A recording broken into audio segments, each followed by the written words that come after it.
Oke, apa kabar teman-teman semuanya?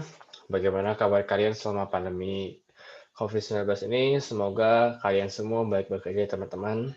Dan perkenalkan nama saya Kevin Tanuwijaya dengan NIM 2301860513. Dan pada video kali ini kita akan membahas sedikit tentang security dan administration pada database. Oke, oke teman-teman, apa sih yang bakal kita uh, pelajari pada video ini? Ada 3 topik sebenarnya teman-teman. Itu adalah database security, countermeasure, atau bagaimana cara kita nanti melawan threats atau ancaman-ancaman yang bakal mengancam keamanan dari database kita. Dan terakhir adalah DBMS dan web security. Oke, sebelumnya semua materi pada video kali ini saya ambil dari buku Database System, A Partial Approach to Design, Implementation, and Management dari Thomas Colony dan Caroline Burke. Nah, bagi kalian yang mau baca-baca tentang database, bisa banget baca buku ini, teman-teman. Oke, pertanyaannya, kenapa kita perlu keamanan dari database kita? Karena untuk beberapa kasus, terkadang keamanan dari database kita itu suka diabaikan, teman-teman.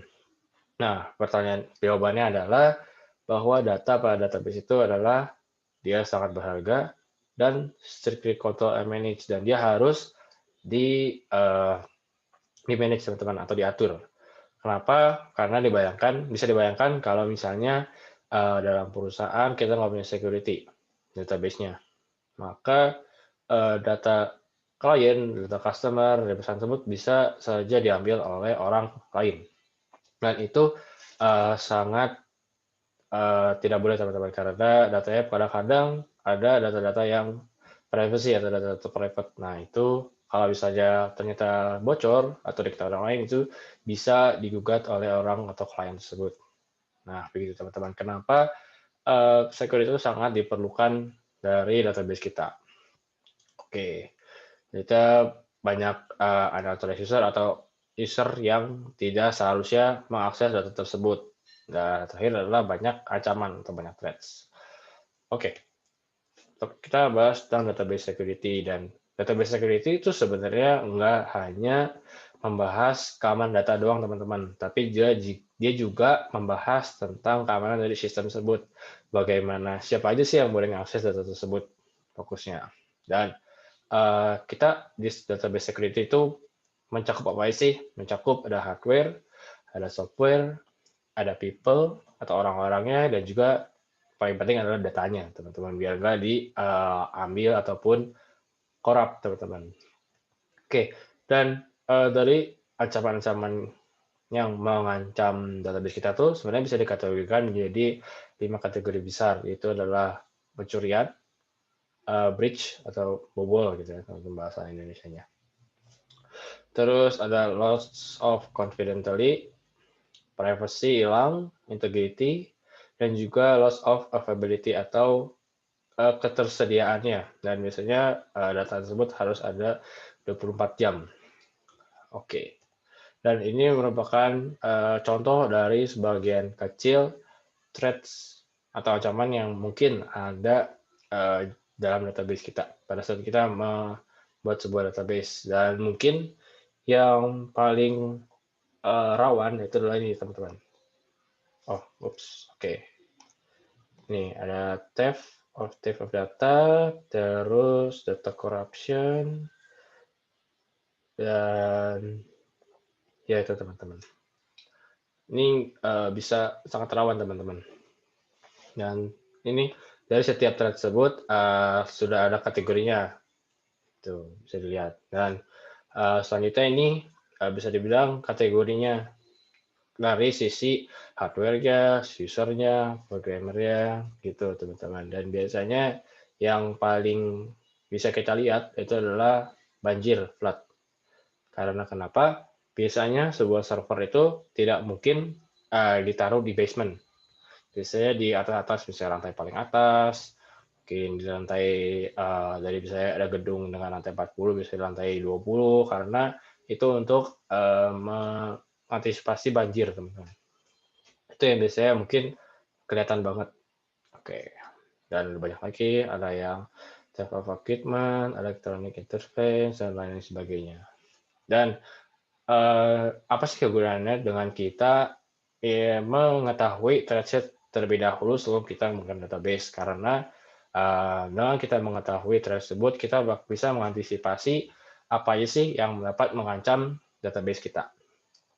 Oke, selanjutnya dari thread yang ada itu, bagaimana cara kita melawan thread tersebut, teman-teman? Nah, ada beberapa cara, itu authentication, access controls, views, backup and recovery, integrity, encryption, dan RAID teknologi. Oke, kita bahas satu persatu, teman-teman. Oke, pertama ada authentication atau proses memberikan hak atau privilege kepada user atau subjek. Dan itu ada dua teman proses ya, ada authentication dan juga authorization. Authorization adalah memberikan akses atau rights atau hak kepada sebuah subjek atau sebuah user. Kalau di sini, teman-teman. Authentication adalah mekanisme untuk menentukan posisi dari user tersebut, apakah dia bisa mengakses data tersebut, apakah tidak bisa, atau mungkin dia bisa mengakses tapi hanya sebagian data saja di database. Nah, contoh dari authentication yang bisa mungkin teman-teman tahu itu adalah password.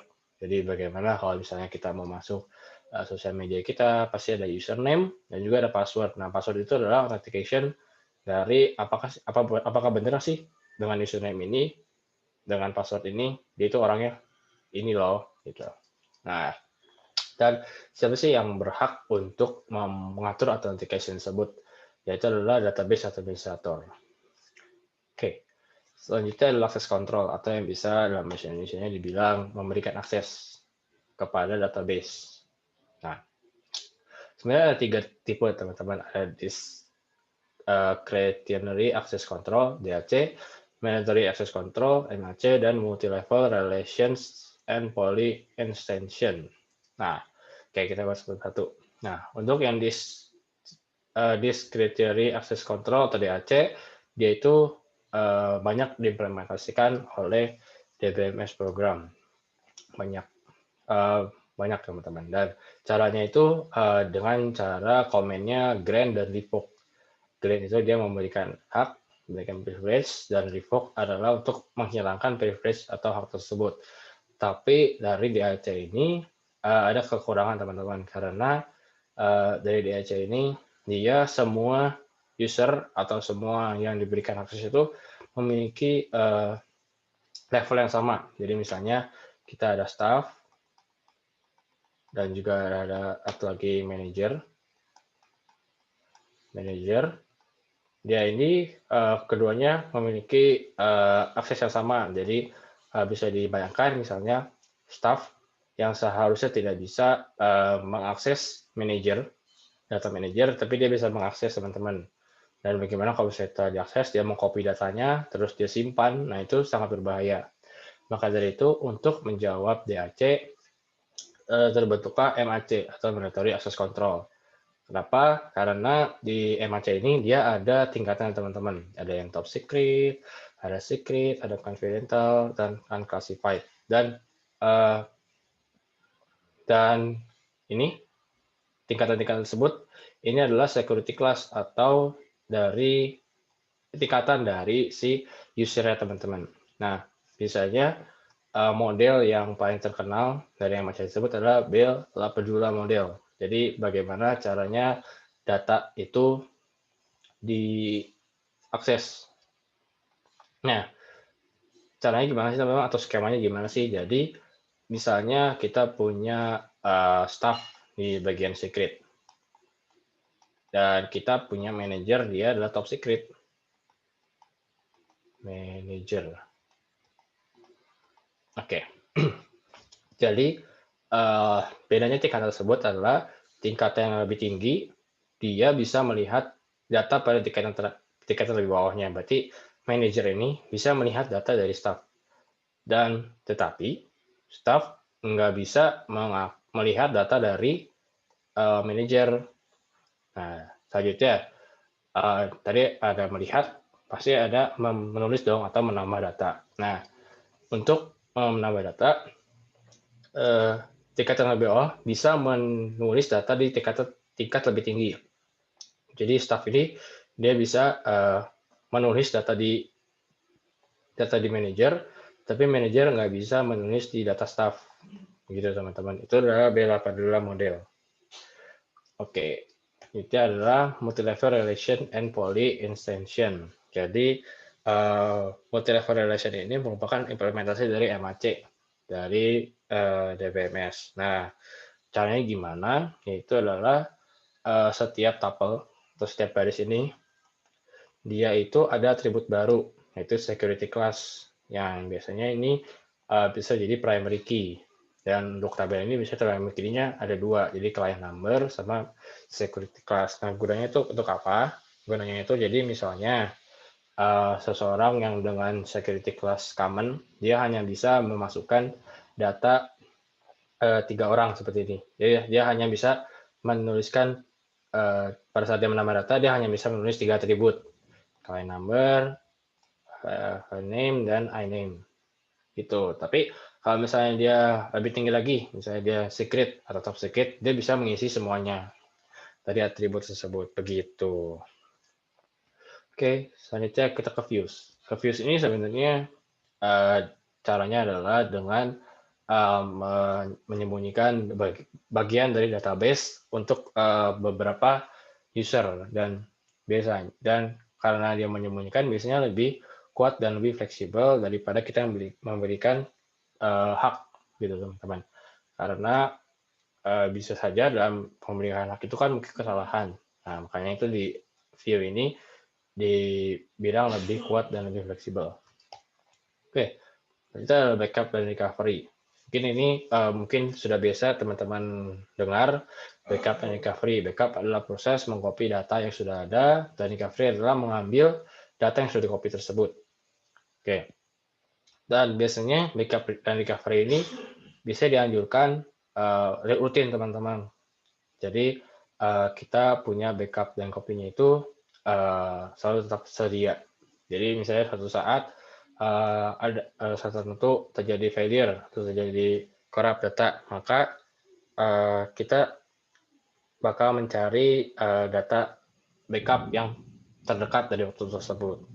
Nah, untuk mensupport backup dan recovery, selanjutnya kita mempunyai journaling atau kita membuat log file atau jurnal. Jadi setiap perubahan yang ada dalam database kita, misalnya kita mau melakukan recovery data, mau menambah atribut, menambah constraint, atau mungkin bisa saja menambah data customer, gitu, data dari setiap relation atau setiap tabel. Nah, itu kita bisa catat di journaling, teman-teman. Nah, ini seperti yang aku bilang tadi, dia itu bisa menyupport dari kita melakukan recovery procedure. Jadi kita bisa lihat kapan sih terakhir kita melakukan backup dan recovery. Jadi proses recovery datanya hanya berdasarkan waktu itu saja. Oke, saja ada integrity atau kita memastikan bahwa data tersebut itu valid. Jadi sesuai dengan constraint atau sesuai dengan kondisi yang kita masukkan ke dalam data. Nah, itu dia menggunakan constraint. Oke, kita ada encryption. Ini juga mungkin sudah bisa didengar oleh teman-teman ya. Jadi kita security dengan cara kita mengubah data tersebut ke kode lain. Kita mengencode data tersebut. Nah, di encryption itu ada dua tipe teman-teman, ada irreversible dan reversible. Jadi irreversible, si sendernya tidak memperbolehkan data tersebut dilihat. Jadi bisa dibilang hanya sender saja yang mengetahui kode data tersebut, dan dia nanti bisa mengencode ke data yang punya dia. Dan reversible itu jadi sendernya boleh memperbolehkan datanya itu diketahui orang lain, dan biasanya ini dengan mudah dapat di decrypt dengan aplikasi-aplikasi yang ada. Gitu. Nah, encryption dan encryption. Encryption itu apa? Encryption itu mengubah data menjadi ciphertext. Dan decryption itu mengubah dari ciphertext menjadi data asli, jadi data yang sudah awal gitu. Oke, nah di database tersebut kita menggunakan data encryption standar. Oke, dan terakhir ini adalah kita menggunakan RAID teknologi atau Redundant Array of Independent Disk. Nah, ini kenapa sih kita menggunakan ini, dan biasanya RAID ini digunakan kapan gitu kan? RAID ini bisa digunakan pada saat kita mempunyai sebuah server. Jadi kita dapat membuat suatu server itu berjalan 24 jam. Dan data tersebut, karena berjalan 24 jam, otomatis data tersebut akan selalu ada 24 jam gitu kan teman-teman. Dan RAID teknologi ini juga bisa mengatasi jika terjadi korup pada data tersebut kita. Jadi kita tidak perlu mematikan servernya, dan tidak perlu mematikan servernya, tergantung dari jenis RAID-nya. Dan ini ada beberapa contohnya teman-teman, ada RAID 0, ada RAID 1, 0+1, 2, 3, 4, 5, 6. Dan ini adalah nama lainnya, ada non-redundant, mirror, dan sekarang kita akan bahas satu-satu. Oke, RAID 0 atau non-redundant. Nah, bisa dilihat bahwa datanya tidak ada redundant teman-teman. Ada 1, 2, 3, 4. Oh ya, dan 1, 2, 3, 4 ini merupakan stripping unit, atau kita ada proses stripping teman-teman. Jadi data yang banyak ini kita pilah menjadi bagian-bagian kecil yang disebut stripping unit. Karena RAID 0 itu dia tidak ada data, dia best performance karena tidak ada data yang sama. Jadi, dan juga ini bisa dilihat ini panahnya 1 atau kepalanya 1, ada pada wire-nya. Jadi dia best performance dalam proses pencarian maupun proses datanya. Dan dia lebih murah dibandingkan RAID yang lain karena dia penggunaan disk dan datanya itu sama teman-teman.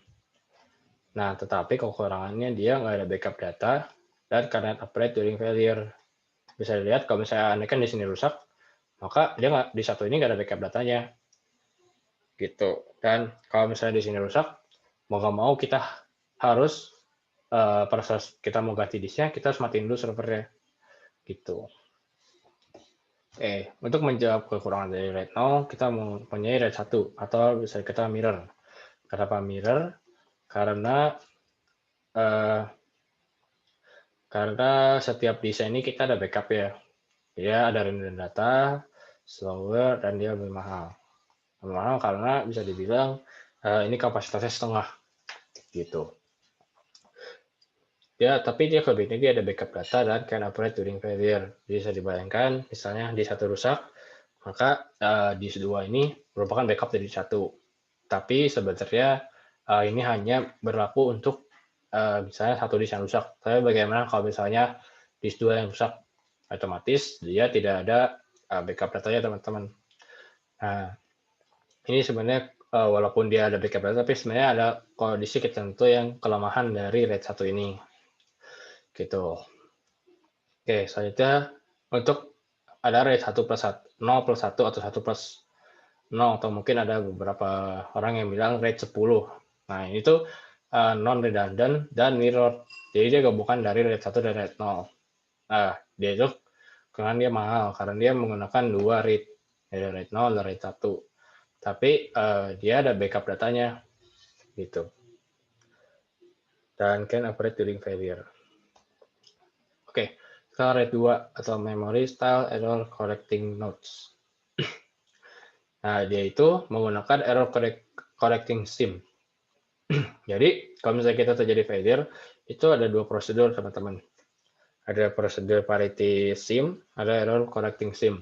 Dan bedanya itu apa? Kalau parity SIM itu setiap bitnya, dari setiap bit data, dia menyimpan data 1 bit dari data yang lain. Data lain itu data yang dia backup, misalnya dalam proses reconstructing, misalnya disknya rusak. Nah, kalau error correcting SIM itu dia menyimpan lebih banyak daripada parity.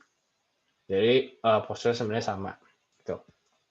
Nah, bisa lihat kekurangannya, dia tuh ada less storage. Less storage karena bisa lihat di saat dari 4 disk yang ada dia hanya bisa menyimpan 2 disk. Tapi sebenarnya ini hanya contoh dari kapasitasnya kan. Tapi sebenarnya disk 3 dan disk MSECC ini tuh Memory Style Error Correcting Code itu sebenarnya menyebar di setiap disknya teman-teman. Gitu. Dan kelebihannya datanya lebih aman. Jadi misalnya disk satu rusak, dia datanya itu pada saat kita ganti disk, dia itu datanya bisa langsung di recovery. Jadi kita tidak perlu seolah mengcopy secara manual. Jadi ada software atau bisa dibilang program yang menjalankan untuk rekonstruksi datanya. Selanjutnya adalah RAID 3. Dia menggunakan parity sim. Jadi untuk jika terjadi kerusakan. Nah, kekurangannya tetap less storage, terus data not safe for to disk corrupt. Jadi misalnya disk pertama rusak. Kalau bisa rusak, maka disk 2 ada parity, disk 3 juga ada parity, maka disk 2 dan disk 3 bakal bisa mengenai konstruk di satu ini teman-teman. Jadi dia bisa data dari satu ini bisa ada lagi pada saat kita mengganti disknya. Tetapi bagaimana kalau disk 2 rusak juga, maka kita nggak bisa merekonstruk datanya lagi. Karena dia tidak bisa mensupport jika terjadi 2 disk yang korup. Gitu teman-teman. Oke, selanjutnya kita ke RAID 4. Dia pakai blok interleaf parity.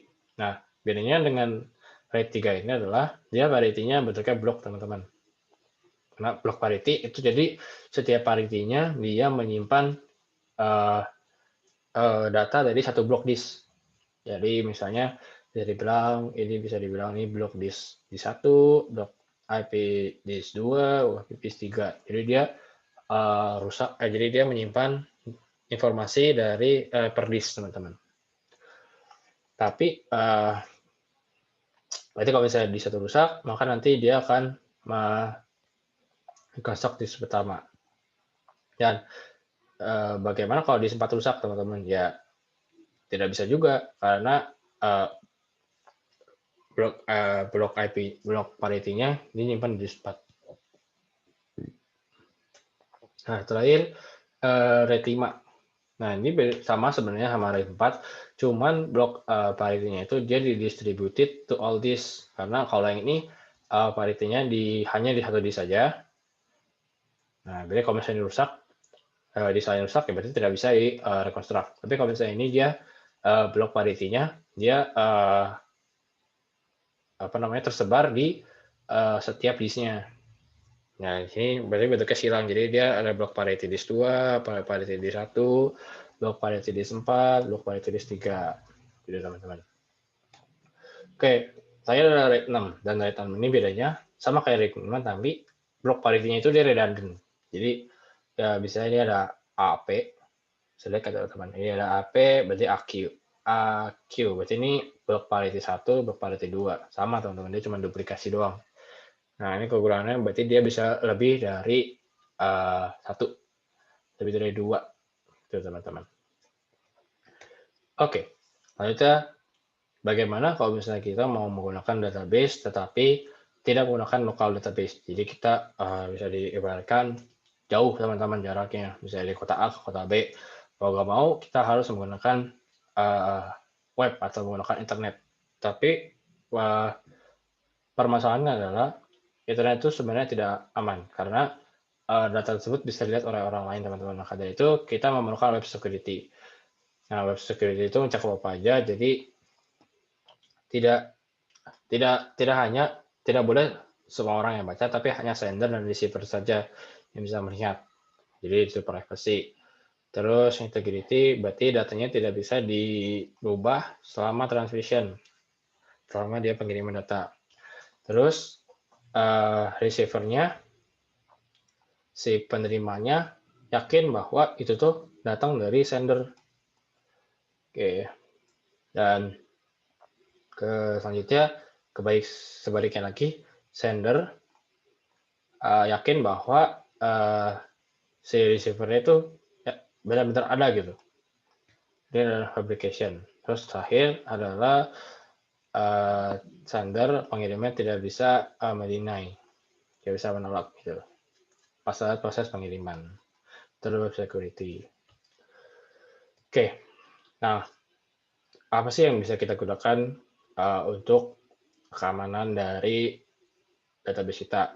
Itu ada banyak, ada proxy server, firewall, Asset Digest, Algorithm and Digital Signature, Digital Certificates, Kerberos, Secure Socket Layer dan Secure HTTP, Secure Electronic Transaction and Secure Transaction Technology, Java Security, dan ActiveX Security. Mungkin yang biasa teman-teman lihat itu adalah proxy server, atau teman-teman dengar firewalls, HTTP, Secure Socket Layer, Secure HTTP. Nah, untuk sekarang aku menjelaskan lebih tentang digital certificates, Kerberos, sama electronic transaction and secure transaction technology. Dan biasanya Kerberos ini digunakan untuk zaman-zaman sekarang, biasanya menggunakan Kerberos karena aman, teman-teman. Apa? Oke, kita bahas dari apa yang saya highlight. Oke, pertama adalah proxy server. Proxy server adalah merupakan web equipment antara komputer dan web browser. Jadi ibaratnya gini teman-teman. Misalnya kita ada sender, kita ada receiver, proxy server itu di tengah-tengahnya teman-teman. Ini proxy server. Nah, misalnya sender mau ngirim data ke receiver, maka dia harus ngirim ke proxy server dulu, baru proxy server akan mengirim ke receiver. Jadi apa sih bedanya dengan langsung dari sender ke receiver? Bedanya adalah jadi receiver tidak tahu siapa yang ngirim, siapa sih sender, karena dia hanya tahu API dari proxy servernya teman-teman. Gitu. Oke, itu ibaratnya dari proxy server. Nah, selanjutnya adalah firewalls. Firewalls itu bisa diibaratkan tembok.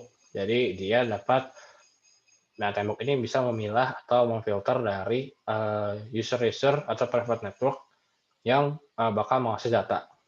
Jadi firewall itu bisa dalam bentuk hardware, bisa dalam bentuk software. Kalau software itu biasanya kita tahu dengan antivirus yang sudah ada.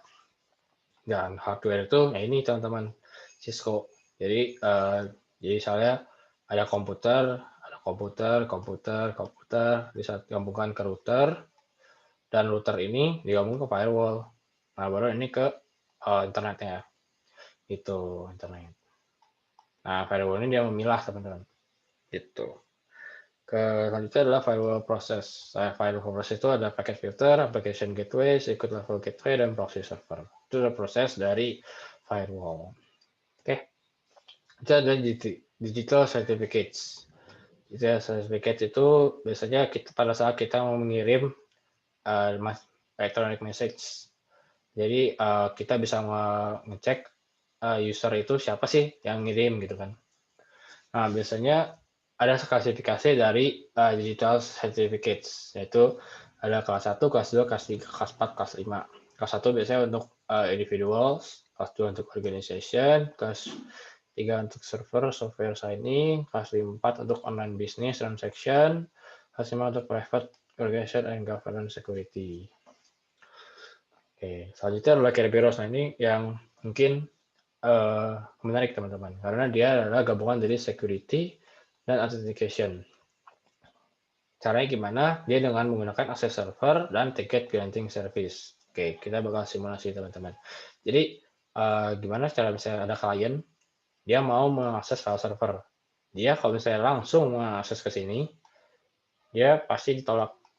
Maka dari itu, kita harus menggunakan Key Distribution Center atau KDC, atau yang bisa dibilang ini Kerberos ya teman-teman. Jadi klien dia bakal memberikan key ke sini teman-teman. Key-nya biasanya berupa password atau authentication lah gitu teman-teman. Nah, dia bakal ke akses server.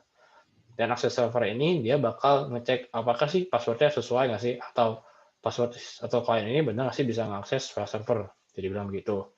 Nah, kalau misalnya dia benar, maka dia akan balikin suatu TGT teman-teman. TGT itu apa? Itu adalah tiket granting. Nah, tiket granting tiket. Tiket granting tiket. Nah, Nanti tiket ini bakal dikasih ke klien, dan klien ini bakal ngirim lagi tiket lagi ke Key Distribution Center, tapi ke bagian TGS atau Ticket Granting Service. Nah, pas lagi dicek, maka ternyata benar, dia bakal balik lagi teman-teman dengan ngirim token. Nah, token ini nanti bakal klien forward ke file server.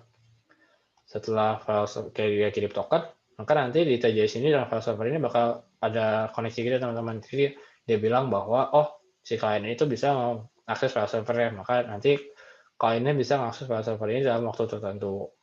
Gitu.